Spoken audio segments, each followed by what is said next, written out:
All right, back dusty. Not so disgusted this time, but here we go. Um Came over with my final, I guess, glaze of Bondo.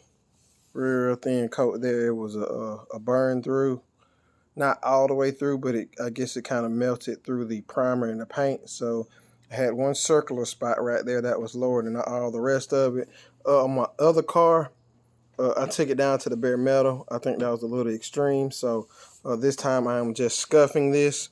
So I'm going to make sure I scuff it real good with a 320. And then I'm going to prime it. And then I'm going to come back and wet sand my prime before I paint it. This here, as you can see, still has a hot spot or two. I'm tired. I'm done. I'm aggravated with it. But for the most part, I got it good. It's nice and smooth. Not sure if you can see it there. But yeah, one or two high spots still, especially right there where the dent had originally got over hit out. I'm not fixing it. I'm done with it. I am done with it. One or two others, you can see the silver spots there. Those are some high spots. Hopefully, once you come over with the prime and the paint, I won't be able to see it. Doing the sand job inside the gas tank. Around here in these cracks, a lot of times that will start to chip first because it doesn't get sanded good. So trying to make sure I get that good. Another spot is right in between here.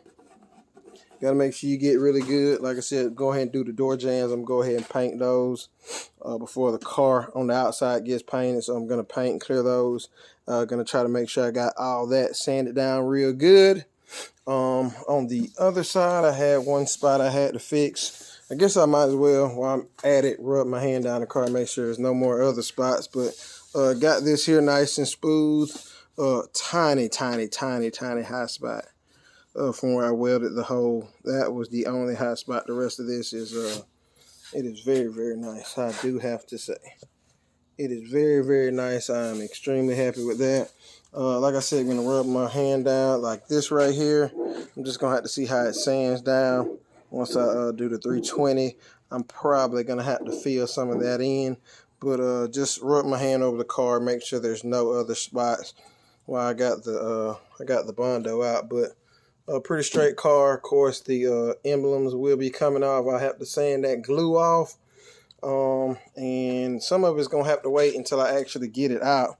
See, got my mirrors taped off, ready for that. My convertible right here, got it taped off, started sanding this here. So a whole lot of sanding and prep has gone down. Did some other mods that I said I was going to add for my some more support. So left to right support, added these. Still going to have to come in and grind these down how I want to. Actually going to be cutting that there out so I can get to that bolt there. And then just coming back and cleaning it up. Because like I said, once you cut it with the plasma cutter, it is a little rough. That one halfway has it cut out, but still got to come back and clean it up so it can all look like something. You cut it out with a plasma cutter. It's not a water jet, so it does not cut completely smooth. So you do have to come back and grind it so it will actually look like something. This is not TIG weld, so I wire welded it, so it is some splatter. It's just part of it. Sometimes it's like you can have a good weld and still have splatter around the weld. So it's like good weld and then it's like splatter up here. So grind that down. I'm trying to determine whether I want to paint it back black or if I'm gonna paint it to match the car. So will be a little bit extra work, but I think it will look, I guess, maybe stockish, or it might blend in better with the car being white. It won't look so much like a roll cage piece as it would a accent piece. So that's kind of what I'm going after with the sports hoops. That's kind of what it is in like the Mazda Miata, and I want to say something like the Honda 2000 stuff. So we're gonna look at some of those cars and see if they're painted black or if they're painted to match the car. So I can see, you know, is it more racy or is it more of an accent piece, and how I want to go with mine. So that's what's going down. About to get back to it, do a little bit more sanding. After that, I'm gonna clean out this area a little bit. I got some stuff to I gotta unload my truck to get ready for this weekend. And what else do I have going on? Yes, I'm gonna clean up the inside of the shop to get ready to do the breakdown on the Snowball Camaro. And then while hopefully I'm in a cleaning mood, I can clean this up because this right here is in a mess. It's in a terrible mess. So try to get this cleaned up so I'm not stepping over cords and tools and everything just in and out while I'm sanding. So gonna do a little bit of sanding, a little bit more sanding while I'm in the mood for it. Some of the other stuff is gonna have to wait till I can actually roll this out and I can actually wash some of it because a lot of it's really, really, really, really dirty. This car set up for a long time before I got it, and even once I got it, it's set out in the woods, and it shows in between the nicks and the crannies. So I need to get it washed before I can even sand it good. So that's what's going down. I don't know. Should I have this prime?